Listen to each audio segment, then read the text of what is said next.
Boa noite, bem-vindos a mais um programa As Regras dos Jogos. Como é hábito, para debater os temas desta noite, temos connosco 4 advogados especialistas em Direito do Desporto. Hoje estou especialmente bem acompanhada. Sofia Silva e Sousa, muito obrigada por teres vindo mais uma vez. Muito agradeço. José Fernandes Vieira, obrigada. João Diogo Manteigas e João Clooney, já habituais, muito obrigada também por terem aceito o nosso convite. Começamos o programa de hoje por falar em possíveis alterações à lei do contrato de trabalho desportivo. O Governo emitiu um despacho onde nomeia um determinado número de peritos que tratarão dessas alterações. Fânia, começo por ti. Quais te parecem as alterações mais urgentes a um diploma que, como sabemos, é de 98 e, portanto, é anterior ao Código de Trabalho em vigor? Uma boa noite. Bom, eu devo dizer que saúdo esta medida para se rever efetivamente um diploma que serviu muito bem durante um largo período de tempo e até foi bastante progressista, embora eu seja suspeito, obviamente, ao dizer estas palavras pela intervenção direta que tive nele, mas um dos pais do diploma. Exatamente, mas de qualquer forma creio que foi uma lei bastante progressista à data. Hoje, obviamente, era uma lei que tinha já bastantes lacunas, era insuficiente manifestamente para todas as alterações que se vieram e que se foram verificando em termos do quadro jurídico aplicável e, portanto, a medida, quanto a mim, só peca por ser tardia. Manifestamente, nós já estamos, por assim dizer, no fim da vindima e é, obviamente, muito duvidoso que nova lei consiga ver a luz do dia antes das eleições legislativas, até porque a atividade parlamentar, e terá que ser necessariamente uma lei e não um decreto-lei, a atividade parlamentar irá ficar condicionada, como todos nós sabemos, devido ao período eleitoral. Também gostaria só de assinalar neste primeiro momento que a composição do grupo de trabalho para mim é relevante pelo seguinte, porque me parece operacional. Ao contrário do que acontece muitas vezes, e já tivemos essa experiência num passado recente, com grupos de trabalho onde, no fundo, se tentou pôr toda a gente e mais alguma, representando as mais diversas instituições e sensibilidades, sem que o trabalho que daí decorreu, com todo o respeito, obviamente, mas se calhar tenha alcançado os fins a que se propunha. Este é um grupo muito conciso, contendo reconhecidos especialistas na matéria e, sobretudo, representantes das principais instituições envolvidas, nomeadamente, enfim, como nós sabemos até pela sua amplitude, Federação Portuguesa de Futebol, a Liga, o sindicato também, e, portanto, parece-me que há condições para que alguma coisa saia, sem prejuízo, obviamente, julgo eu, de um próximo governo. Será quem vai decidir esta matéria. Sofia, quais te parecem assim, as alterações mais urgentes? Mais do que identificar matérias específicas que carecerão de alteração e relativamente a esse tema, poderia talvez indicar a questão da duração dos contratos. O atual regime prevê uma duração contratual máxima de 8 anos e talvez me pareça excessiva em face da realidade atual desportiva, designadamente por referência ao futebol.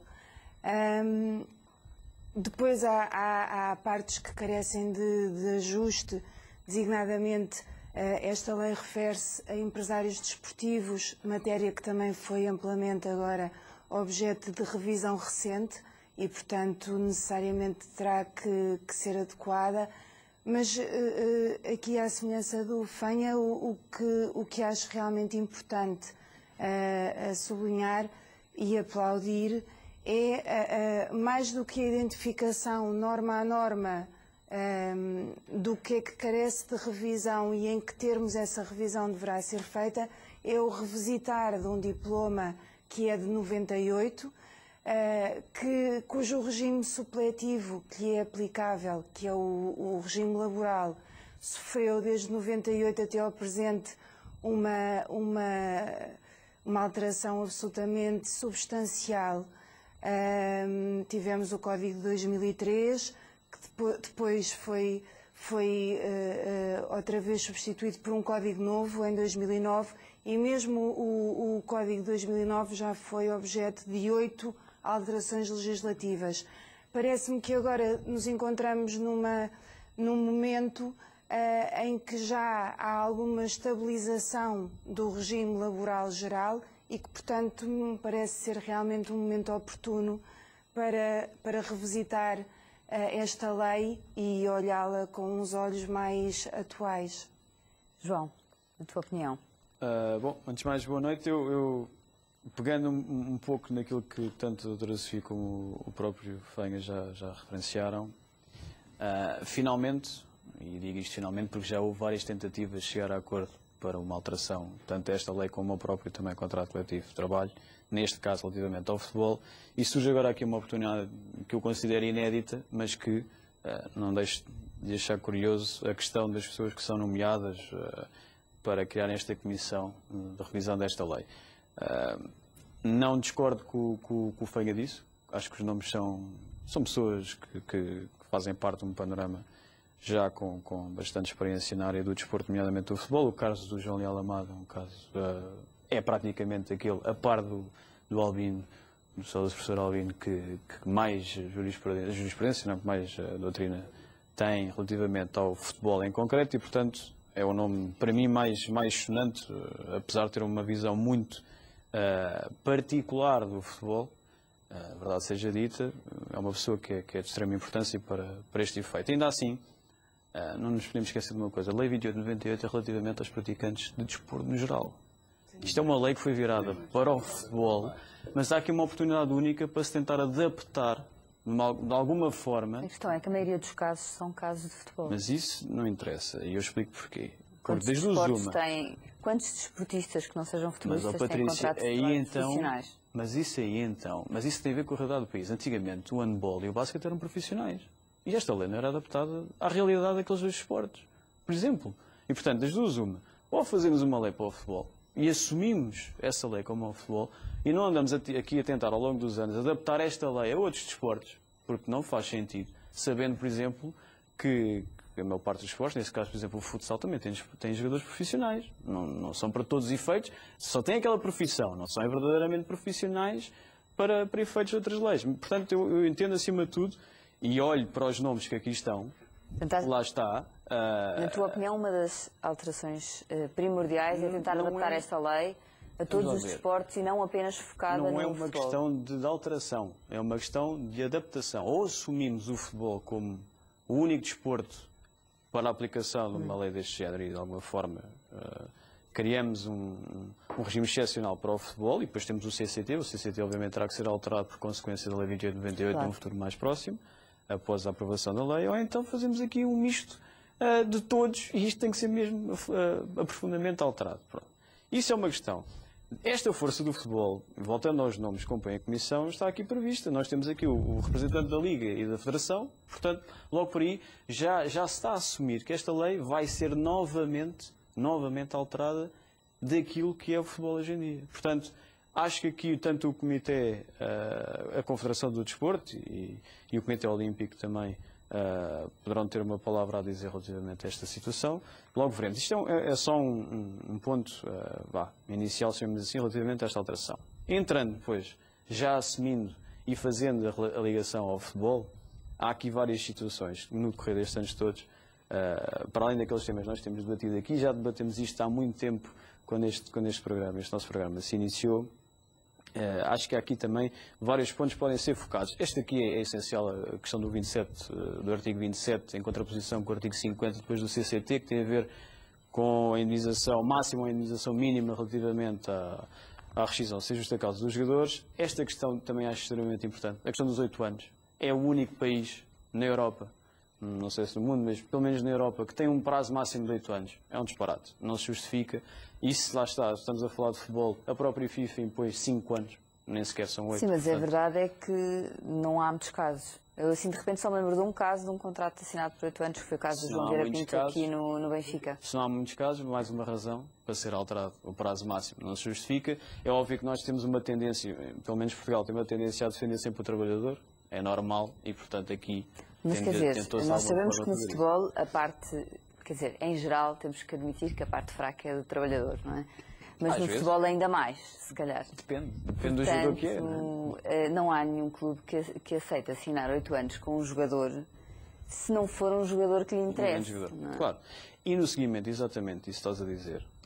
Relativamente, acho que nenhum clube hoje em dia, que eu tenha conhecimento, tenha feito esses 8 anos, este é o caso e bem do João Pinto. Eu só me lembro desse caso, não tenho ideia de mais nenhum. Mas, não querendo impor um contrato de 8 anos, há uma questão que eu gostava de ver, não revista nesta lei, porque não existe, mas que deve ser de alguma forma implementada e que tenham em atenção esta situação que tem a ver exatamente com os pagos de preferência e com os pagos de opção, que é uma coisa que ao longo dos anos sempre foram feitos, e ainda hoje, infelizmente, há casos desses. Depois tivemos o célebre caso do Ndói na Académica de Coimbra, que veio a acabar pelo menos com o pacto de opção, mas que não está verdadeiramente implementado nem na lei, nem em regulamentos, nem em CCTs, e, portanto, decorre um pouco aqui da situação em concreto, e era uma situação que eu gostava de ver definitivamente previsto na lei e que tem perfeito cabimento nesta nova lei, e tenho quase a certeza, acho eu, não conheço pessoalmente o Dr. João Leal Amado, foi meu professor em várias pós-graduações,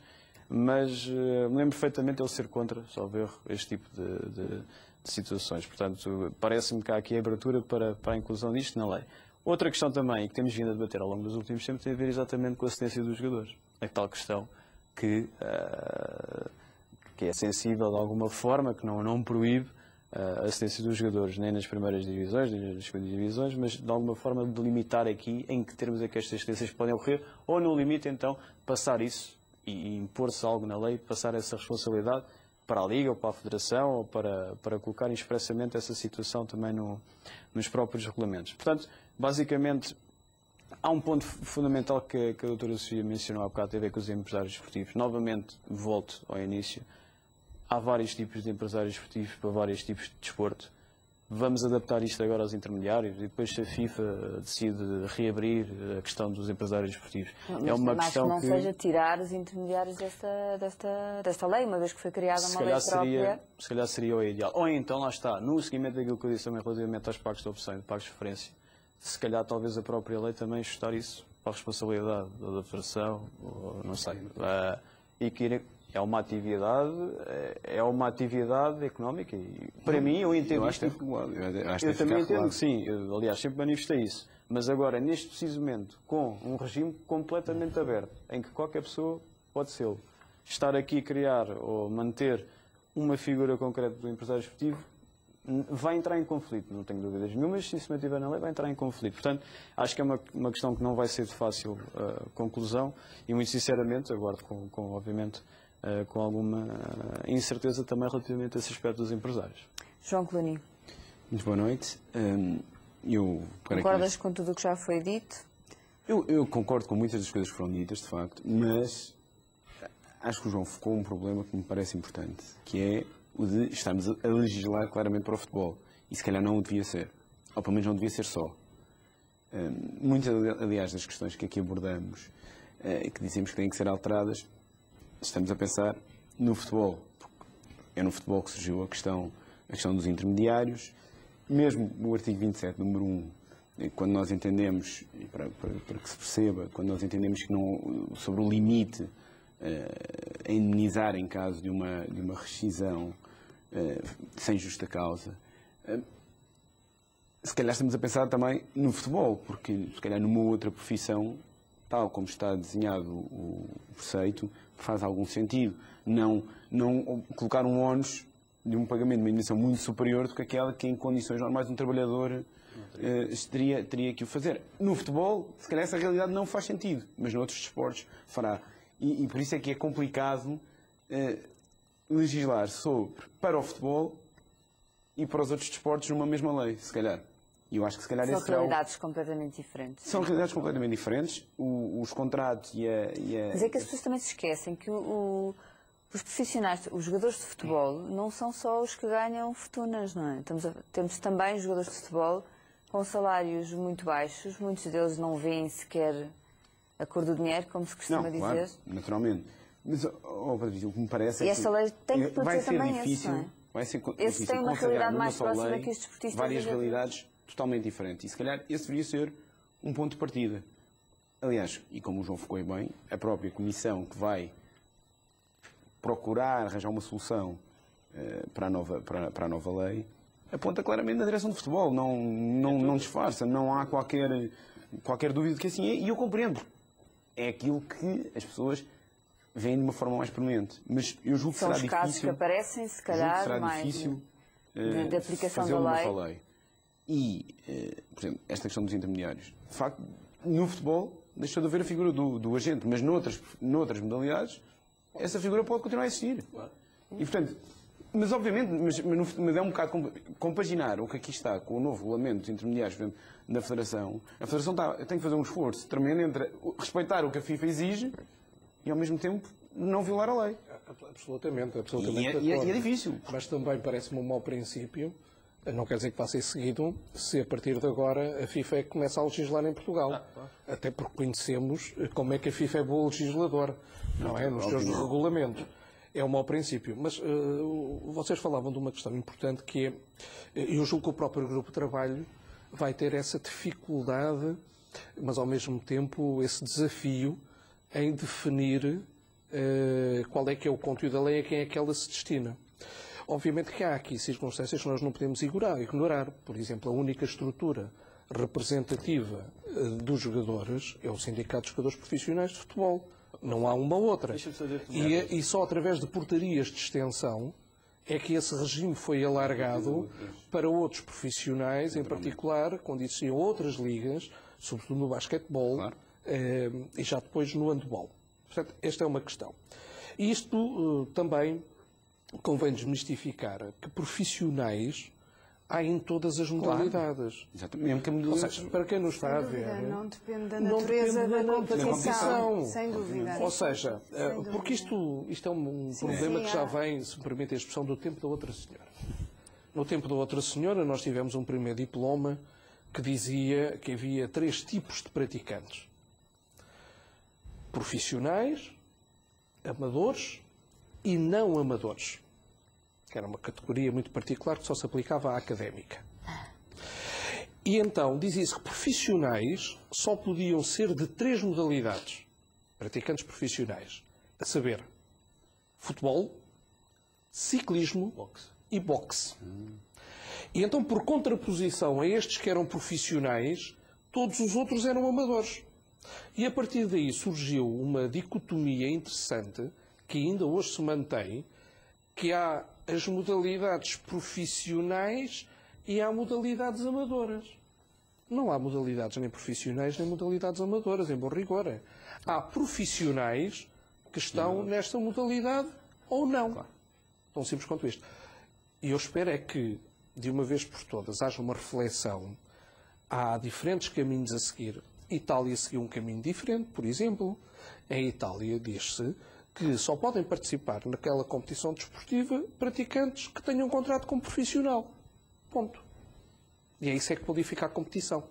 Mas, Jorge, deixa-me só dizer uma coisa. O despacho que nós estamos a falar, fomos os dois que focámos, mas isto, o despacho 3.932, refere, em concreto, para além dos nomes de meia peste da Comissão, e que eu já disse que é de tudo o futebol, diz em concreto que vai proceder também a audição, caso seja necessário, de todas as entidades de âmbito desportivo que julgam necessários para os referidos fins, designadamente, Comitê Olímpico de Futebol, Associação de Jogadores de Futebol Não Profissional, Comitê Olímpico de Futebol, é o que está no despacho. É um Comitê Olímpico novo. Associação de Jogadores de Futebol Não Profissional, Confederação Portuguesa de Associações de Treinadores, Associação Nacional de Agentes de Futebol. Pelo meio surge a Confederação de Desporto de Portugal, também poder, se não existe.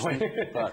Porque, aliás, eu entendo, é a única entidade que eu acho que deveria estar, desde o início, integrada por aglomerar todas as outras modalidades. Por exemplo, não faço a mínima ideia porque é que o Comitê Olímpico, presumo que não seja o de futebol, que isso seja um erro material, como é óbvio, é o Comitê Olímpico de Portugal, não de futebol.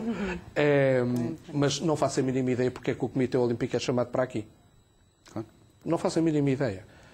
Que se chamem os treinadores. Mas porquê que nós estamos a tratar de praticantes? Há de haver um momento onde também temos de tratar de treinadores. A não ser que se pretenda. E já se vê tratar de treinadores também. Incluir aqui, também pela primeira vez, o regular o contrato dos treinadores.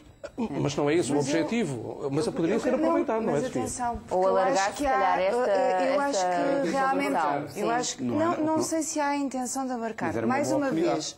Eu acho que a minha perspectiva no sentido de aplaudir esta iniciativa é realmente de revisitar o diploma em toda a sua extensão e potenciar este regime.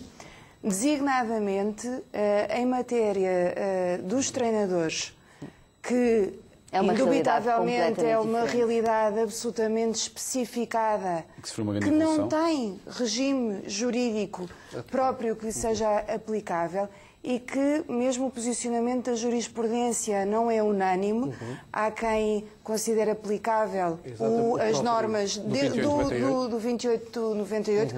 Eu acho que será uma oportunidade de, enfim, olhar de frente para essa lacuna, porque ela existe e porque tem suscitado diversas situações de aplicabilidade prática judicial, portanto é uma matéria com interesse realmente, e tratá-la, aproveitar a oportunidade. Há a aproximação, a introdução que o despacho faz, eu identifico-me com esta aproximação, porque o que se diz é que realmente existirá uma comissão à qual competirá a análise e a apreciação crítica do diploma com vista à identificação de eventuais lacunas e normas desajustadas, ou seja, vai-se realmente analisar e revisitar o mesmo. E eu acho que isto, indubitavelmente, importa fazer. É um regime de 98. E esta questão de ser enfim, aqui em termos da composição, haver aqui uma preponderância de personalidades ligadas ao futebol, eu, nessa parte, não sei se em si poderá ser objeto de crítica, na medida em que, indubitavelmente, acho que este regime tem, por natureza, de ter aplicação a qualquer modalidade, porque realmente a definição de contrato de trabalho desportivo não passa pela natureza da competição, mas eu diria que em termos de experiência de aplicação das matérias aqui contidas, o futebol tem realmente uma preponderância muito grande. É a aplicação prática maior, é tudo. Exatamente, ou seja, seria aproveitar um expertise que uma determinada modalidade realmente, pelas questões que se colocam... Porque é mais profissional, porque é mais recorrente. E tem conhecimento realmente de... Mas eu diria... algumas das soluções depois não são passíveis de implementar... Mas essa parte é que devia ter a Confederação aqui. Devia ter logo ao início. Porque há algumas das soluções que têm que ser dadas ao futebol. Vai ser ouvida a Confederação e eu percebo isso. Aliás, eu mais do que ninguém, porque integro a Confederação e acho que sem dúvida, mas será ouvida assim como o Comitê e portanto não se irá legislar sem... Vamos lá ver, nós temos também para dizer às pessoas, obviamente, isto é um trabalho de preparação, que depois dará origem, eventualmente, já não a tempo, mas quem vier a seguir, a um projeto de um diploma, que será submetido à Assembleia da República, que irá proceder novamente e formalmente a todas as audições. Provavelmente já será aprovado na próxima legislatura. Só na próxima legislatura, claro. Se não for esquecido, entretanto. Mas havia aqui um tema que vocês colocaram, e eu acho que é importante que haja aqui também esta reflexão, que é sobre os intermediários. Eu faço lembrar que a figura do intermediário não está só nesta lei, continua a estar na lei de bases da atividade física e do desporto. E, portanto, parece-me que o legislador ainda deve alguma obediência, enfim, se ainda estamos num Estado de Direito, a uma lei que ainda por cima é uma lei de valor reforçado. E sendo uma lei de valor reforçado, eu não estou a ver como é que vão saltar de repente, sem rever a dita, e passando a dizer que há intermediários. De qualquer forma, na minha opinião, eu acho que o legislador não se deve desinteressar desta matéria, independentemente daquilo que foi a opção da FIFA, e deve regulamentar, não lhe chamando de intermediários, continuando a chamar aquilo que chama e regulamentando o acesso à profissão, em nome da transparência. E sobre transparência, a FIFA não é exemplo para ninguém, mas o Estado deve ser. Pronto. E assim também será aplicável a todas as outras modalidades que continuam a poder ter agentes. A ter os agentes e a funcionar Eu normalmente. só queria acrescentar uma coisa, só só um ponto, que a qualquer operador de direito, realmente esta revisão, ou pelo menos revisitar o diploma com vista a uma eventual revisão, faz sentido, porque em termos de aplicabilidade do regime do Código, do regime geral laboral, o raciocínio, o mecanismo que se deve fazer é que o regime laboral geral, constante do Código de Trabalho, é aplicável em tudo aquilo que não contradiga com a especificidade dos regimes especiais. Isto é uma formulação que até parece uma coisa, enfim, mais ou menos fácil, mas que depois é de aplicação muitíssimo difícil. E este regime especial é de 98 e nós temos regimes especiais com uma data ainda anterior. E fazer, face a cada problema concreto e à interpretação de cada norma, este raciocínio, que é saber, é ou não aplicável o regime do Código, na medida em que este aspecto em particular pode ou não ser compatível com a especificidade que aquele regime acautela. Não é fácil. E, portanto, eu acho que também por aí se pode, talvez, aportar aqui alguma clarificação e que necessariamente trará uma maior certeza jurídica na aplicabilidade e nas relações entre as partes, como é evidente. Mas dentro do próprio João, futebol, desculpa, vamos agora só para um curto intervalo. Voltamos para a segunda parte para debater mais temas de direito do desporto.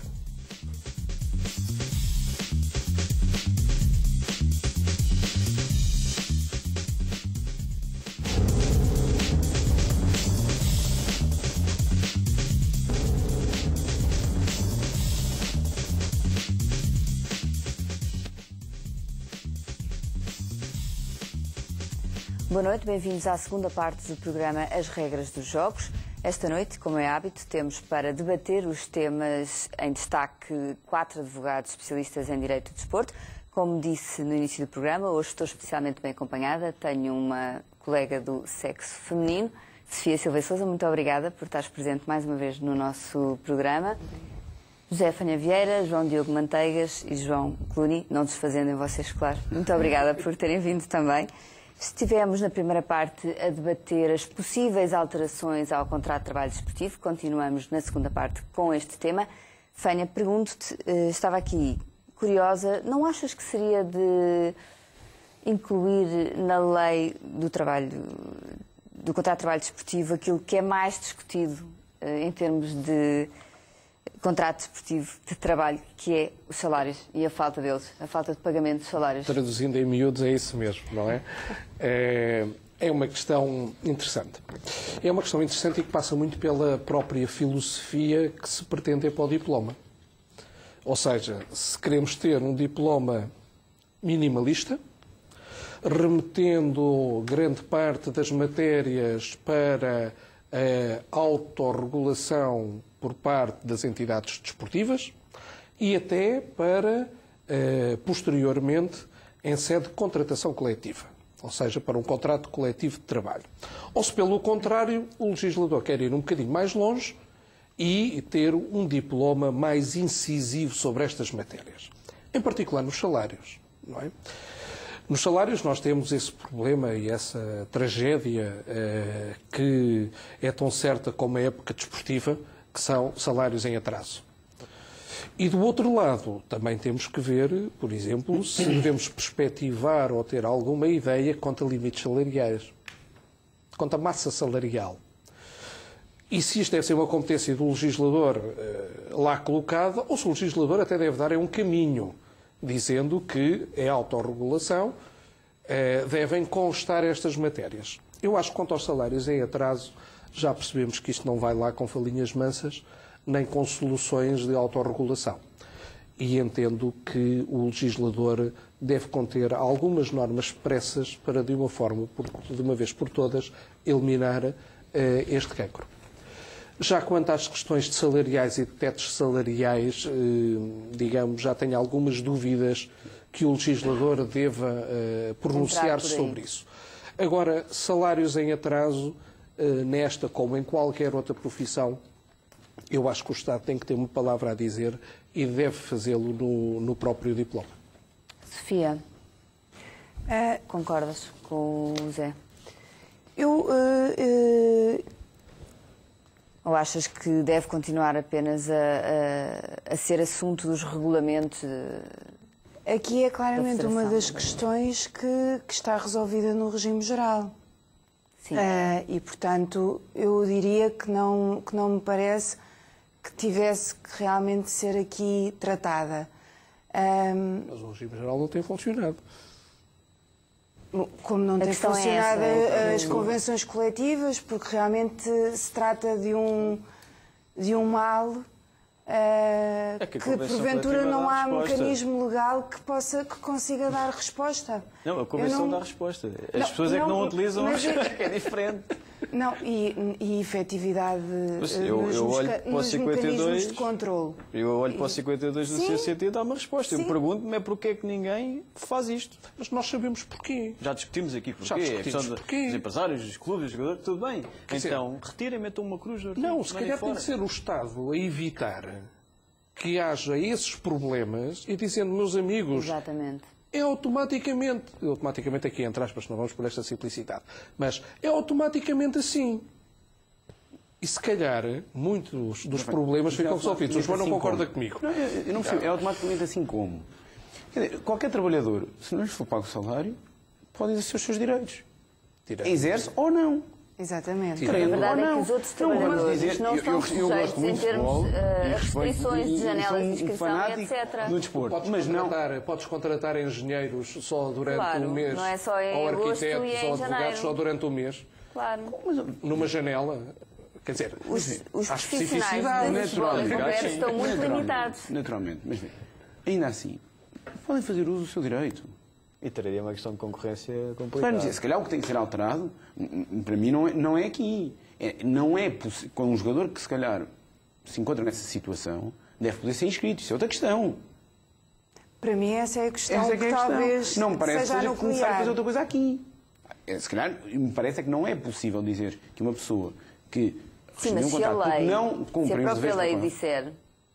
Eu tenho não há maneira depois dos regulamentos não seguirem aceitar que tenha que ser na lei que se diz que numa determinada competição desportiva o jogador pode ser inscrito. Não, eu acho que uma lei que o proíba, se calhar não é admissível. Com o direito ao trabalho. Em Portugal há muitas especificidades. As próprias leis específicas em Portugal têm as especificidades.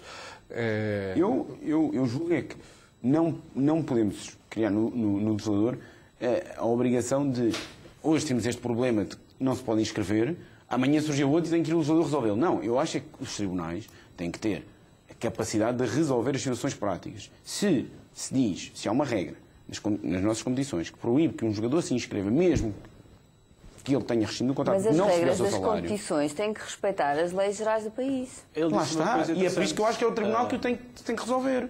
Porque as leis do país, já dão resposta a isso. É impossível proibir uma pessoa de exercer a sua profissão se ela é apta a fazê-lo. A pessoa rescindiu o contrato porquê? Porque não lhe era pago o salário. Não faz sentido que o proíbas a seguir. O que eu tenho dúvida é que a regra que o proíba a seguir seja legal. O João relembra uma coisa importante, que é o papel do Tribunal Arbitral do Desporto também aqui, e que certeza que vai ter um nome importante também neste próximo diploma, mas eu percebo a preocupação do FEM e a solução que ele dá na questão automática da rescisão, ou seja, talvez fosse uma única forma de evitar todas estas questões. Eu estava a dizer para quem tem, desculpem só invertermos aqui, para quem tem salários em atraso, claro, etc, porque é para não permitir este disparate que se vive agora. A questão é essa, salvaguardar o trabalhador. Rescinde automaticamente? Não é só rescindir automaticamente. O importante é que ele possa jogar. Isso é só uma das consequências, é permitir que ele possa jogar. Isso sim, isso concordo. Não é? Sem estar a seguir condicionado a outras janelas, etc., porque alguém ficar desocupado. Mas isso era um problema concorrencial. Se a justiça laboral tem que ser mais célere já em termos gerais, e felizmente, aqui a celeridade ainda é maior. Claro. O jogador não pode parar, o jogador não pode estar sem treinar, não pode estar sem jogar. Também é uma profissão de desgaste rápido, ao contrário do que acontece hoje. Portanto, isto não é compaginável com perder uma época desportiva, que são meia dúzia de meses, mas representam muito tempo na carreira de um praticante que não representa nos outros. Mas pronto, eu ia a rescisão automática, não é a rescisão automática verdadeiramente, espero, porque o jogador é que decide se o... O sonho é isso entre aspas, claro. A minha questão continua a ser, para mim, é permitir que o jogador se possa inscrever quando? Justificadamente, por não receber o seu ordenado, rescindir o contrato. Isso, para mim, resolvia logo o problema de base. Por exemplo. Porque é isso que impede os jogadores de o fazerem. É saber que vão ter que esperar não sei quantos meses, mas o curioso também é... também não é assim tanto o curioso também é que o fazem, não recebem não sei quanto tempo, e depois, na altura em que o podem fazer, não rescindem. E há outra coisa também muito recorrente nos contratos de trabalho desportivos, que é quando os jogadores não querem renovar com determinado clube e por isso são postos a treinar à parte, postos a treinar na equipa B. A lei também não devia acautelar melhor a posição do desportista nesses casos. É bem verdade que isso acontece e nós temos conhecimento, embora já existam os mecanismos legais e até diversas decisões dos tribunais punindo. Efetivamente eficazes. O problema é a eficácia. Por exemplo, ao clube, o problema é a eficácia. Que fizesse isso a um jogador. Eu aí, assim, confesso que acho que os regulamentos federativos é que deveriam de ser mais incisivos nessa matéria. Porque nós sabemos que há muitas coisas que assumem uma perspectiva cultural. Claro. Que isto não se passa em todos os países. Porque se calhar há outras maneiras de ver o futebol, há outros dirigentes também. O futebol é visto de uma outra forma. E por isso, eu acho que os regulamentos é que deveriam de ter normas expressas quanto a isto. Não é visto da mesma de maneira tão apaixonada como nos países latinos. É uma forma de dizer que é apaixonada. Apaixonada é um eufemismo muitas vezes, porque nestas questões a paixão deve levar a um bom fim, não é? Deve ser um sentimento positivo e esta paixão, grande parte das vezes, dá para o lado do torto, não vou dizer para o homicídio propriamente, mas às vezes é matar um bocadinho o futebol. Aquilo que a Patrícia disse. Se mata mesmo por autogols. Aquilo que a Patrícia disse relativamente à violação do dever de ocupação efetiva, nós parece que em Portugal temos um bocadinho. Todos os anos há sempre um caso desses.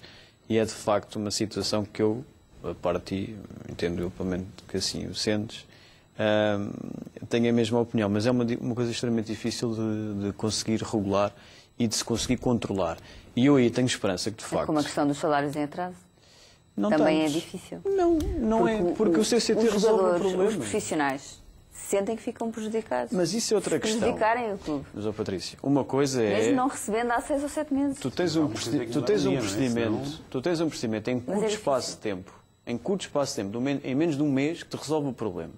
Se a ação que tu tomas ao abrigo do CCT te prejudica a carreira, é outra coisa. Mas que lá está a solução, está. Agora, se alguém quer adotar ou não, esse é com eles. Outra questão que tem a ver exatamente com isso que disseste e bem. Mas a questão é sanções. Proíbe-se e depois não há sanções. Mas se for reconhecido pela Liga, não há problema nenhum. A justa causa.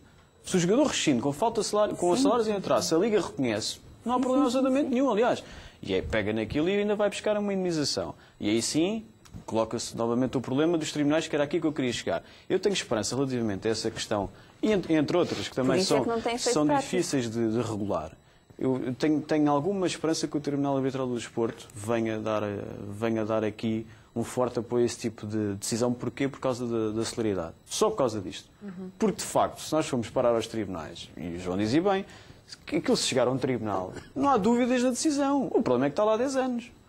Agora, o Tribunal Arbitral do Desporto tem, de facto, um papel fundamental neste tipo de situações. Se é um jogador que está a treinar à parte e que consegue provar facilmente que está a treinar à parte e que há aqui uma violação do contrato de trabalho dele, o Tribunal Arbitral do Desporto, como nova entidade que vai surgir aqui no meio do desportivo em Portugal, vai ter esse papel. Vai ter esse papel e esperemos também que tenha, perante as partes que lá vão pedir uma decisão, a hombridade e sejam isentos na decisão, não é? Isso também é outro panorama. Vamos ver depois o que é que vai acontecer. Exatamente. Cá estaremos para ver.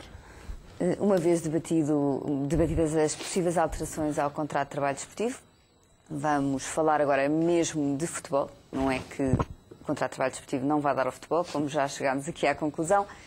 O Sporting apresentou uma queixa contra o Futebol Clube do Porto por causa do jogo da Taça de Portugal. Em causa estão as receitas da bilheteira. Segundo o Sporting, o número das receitas não bate com o número de espectadores que estariam no estádio que eram do Dragão, que seriam 36.869 pessoas. João? Eu acho que o Sporting vai ser um dos clientes favoritos do Terminal Libertador do Desporto. Caí por aqui. Mas a verdade seja dita, se de facto tiver provado que há uma distância, uma diferença entre o número de adeptos que o Porto manifestou publicamente ter existido e a venda dos bilhetes, porque assim, o Sporting tem direito a receber uma parte dessas verbas, claro, nomeadamente. Se for para a Taça de Portugal, como é o caso, 75% é a divisória de 75% das receitas. Obviamente, também há aqui a ter em conta determinadas despesas, e eu até tive o cuidado de olhar para o regulamento da Taça de Portugal.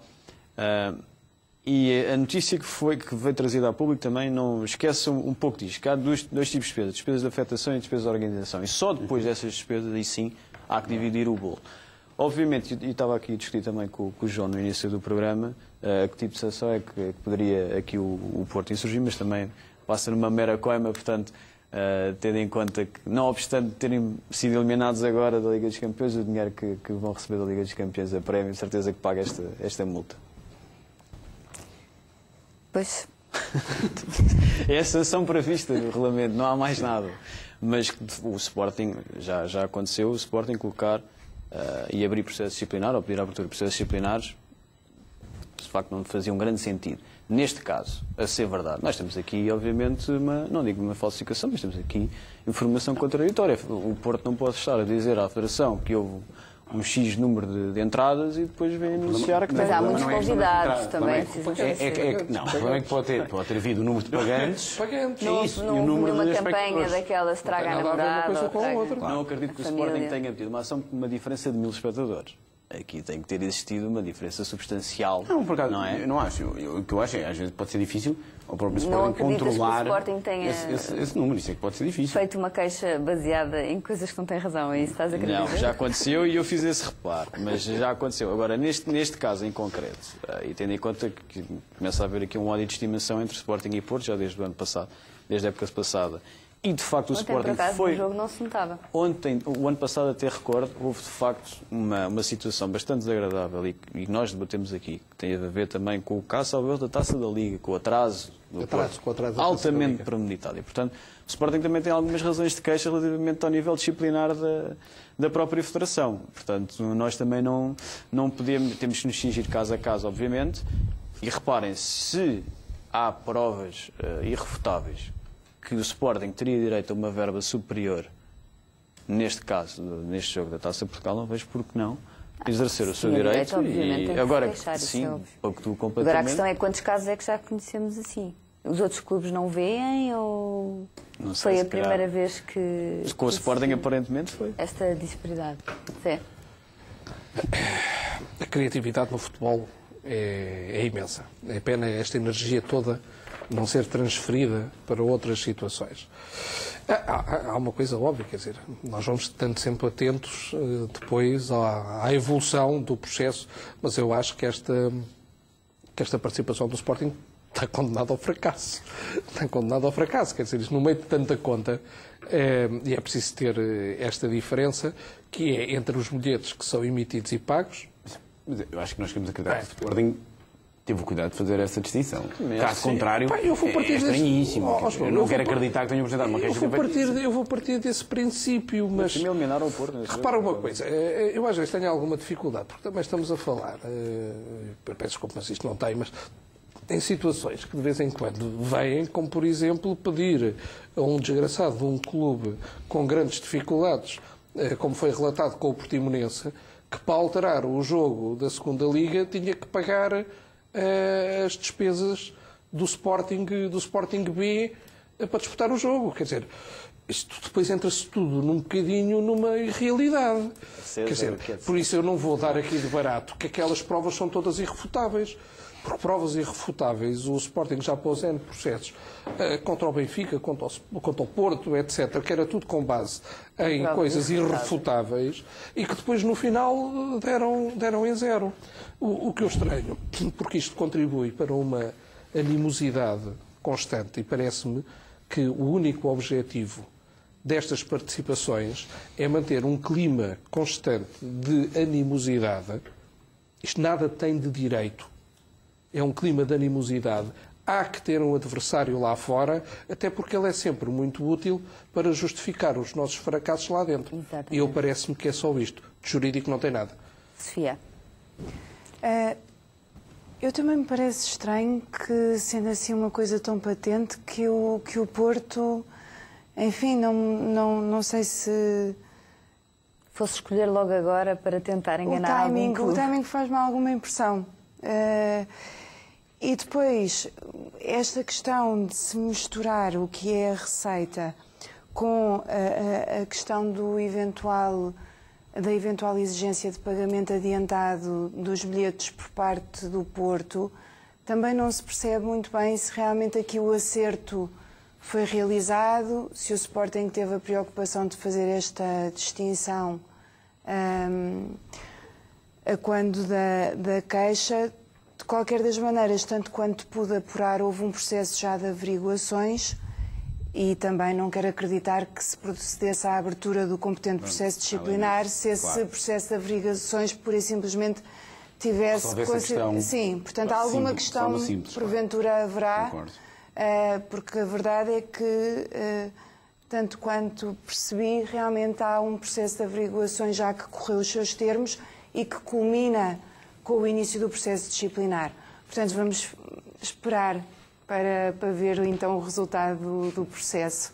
Sim, nós temos aqui uma data de processos vários processos que foram tentados pelo Sporting que estamos a aguardar a decisão para depois podermos debater novamente aqui no programa. Passamos então para o terceiro tema desta noite. Entrou em vigor há 2 semanas, penso eu, foi a 9 de abril, um diploma que define as formas de proteção do nome, imagem e atividades desenvolvidas pelas federações desportivas. Zé, eu achei imensa graça a este diploma, porque este diploma diz que não se podem utilizar determinadas expressões como federação, federações nacionais, não é? Federação Portuguesa, Federação Nacional, Federação Portuguesa. Federação de Portugal. Tens algum comentário a fazer? Sim, de forma muito telegráfica. É um diploma que vem desenvolver a Lei de Bases da Atividade Física e do Desporto. Que, diga-se, é uma matéria que não estava só nesta Lei de Bases, basicamente esteve em todas as leis de bases. Mas, por algum motivo, se calhar sensato, o legislador nunca desenvolveu esta norma.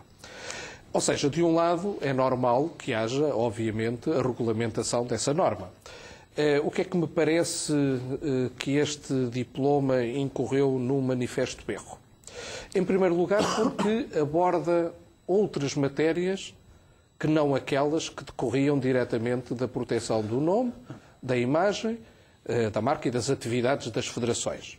Ou seja, veio também aproveitar aqui para estender um regime que só estava previsto para espaços públicos e passa também a pô-los para os espaços, ao contrário, fora dos espaços públicos, que é como quem diz espaços privados.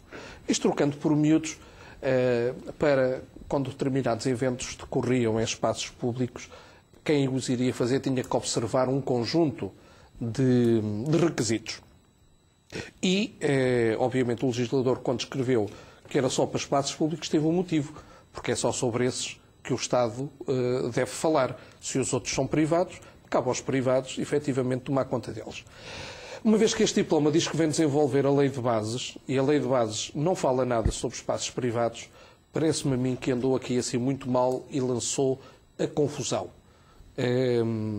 E acho que foi excesso de zelo aqui. Se queria fazer um diploma para espaços privados, então que se fizesse com pés e cabeça e não com este lançamento. Depois, em segundo lugar, também veio fixar aqui um montante para prémios, que no fundo este montante é fundamental para se saber se vai ou não vai existir um parecer por parte de uma federação com utilidade pública desportiva. Foi utilizado o critério dos 100 euros. Tem uma razão de ser, julgo eu. A razão de ser é a equiparação àquilo que estava na dopagem, onde também os 100 euros são levados. O problema é como é que se vão achar os 100 euros. A medalha vale 100 euros, a taça vale 100 euros, a caneta vale 100 euros. Quer dizer, abriu-se aqui de repente, para este fim, uma porta um bocado estranha, porque vai ser difícil configurar. Depois há inúmeros problemas que vão decorrer também da própria legislação e que nunca foi isto que o legislador teve em perspectiva na Lei de Bases. Na realidade, o legislador na Lei de Bases queria dizer uma coisa muito simples. É que as federações que têm utilidade pública desportiva têm que estar protegidas e não podem aparecer outras a utilizar abusivamente os seus símbolos, independentemente de eles estarem ou não estarem registados, que é uma coisa que este diploma veio prever e lançar mais confusão, não é? Independentemente de estarem ou não estarem registados, não podiam ser utilizados por outras entidades. O diploma não seguiu esse princípio, talvez por desconhecimento em relação ao motivo da norma da Lei de Bases, e, portanto, também vai trazer aqui problemas. E, por último, o diploma vem prever depois, se isto não estiver tudo respeitado, que quer as federações desportivas interessadas, quer o IPDJ, devem acionar determinados mecanismos. E eu penso que aqui também andou mal, porque, na realidade, isto era um diploma que visa proteger as federações, logo, apenas as federações interessadas é que deviam de acionar os mecanismos. A partir do momento em que também colocou aqui o IPDJ, o Instituto Português do Desporto e Juventude, significa que este tem que zelar pela legalidade. E, portanto, as federações, independentemente de o fazerem ou não, o IPDJ, com todos os seus meios, está obrigado a atuar. Por isso, assim, em conclusão, eu acho que foi um bom esforço. A intenção era boa, o resultado não o é.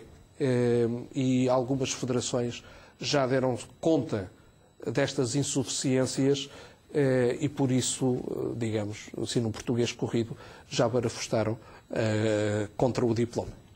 Sofia, muito sucintamente, a tua opinião relativamente a este diploma? Eu tenho uma opinião um bocadinho diferente. Eu acho que realmente este regime é algo de positivo para as federações. Eu, como jurista, olho para ele desta forma. É realmente um regime, na minha opinião, concretizador de um princípio que estava na Lei de Bases, mas que precisava de algo mais. Naturalmente que respeito que os legisladores, quando preparam diplomas, tenham intenções, enfim, que depois não resultam claras ao intérprete em toda a sua extensão, talvez aqui relativamente à Lei de Bases, que é realmente o princípio de tudo, indubitavelmente, um bom princípio, parecia-me que faltava aqui algo que este diploma quis vir dar. Se o fez em termos perfeitos, acho que não. Se o fez na plenitude total que poderia ter alcançado, também não tenho a certeza, mas acho que realmente é algo de positivo. Quanto ao posicionamento das federações e a mecanismos que as mesmas podem utilizar. João, muito sucintamente também para ti. Eu concordo aqui com o que a Sofia disse. Acho que, tendo a Lei de Bases, que era o regime jurídico já avançado com a ideia de que teria que ser necessário fazer algo mais, foi feito. Pelo menos foi feito. Se o foi de forma perfeita, acredito que podia ter tido em atenção outros aspectos e rolado a coisa de uma forma um bocadinho mais simples, provavelmente. Mas eu acho que o mal também era não ter nada. E nós não tínhamos nada. E continuávamos sem ter nada. E já iam 8 anos desde a Lei de Bases, 7 anos desde o regime jurídico e não resolvemos os problemas. Não há leis perfeitas, é verdade, não há. Esta provavelmente também não será, mas acho que é um bom princípio. Já não temos mais tempo. Nem para dizer só uma coisinha. Rapidamente. Acho que é uma expressão muito perigosa dizer que as federações desportivas têm o direito exclusivo de promover a atividade que regulamentam. Acho que é muito perigoso, porque, muito sinceramente, abre aqui uma defesa demasiado exagerada por parte das federações.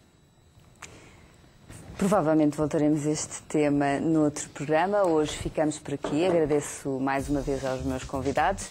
Voltamos para a semana para discutir mais temas de direito de desporto. Boa noite.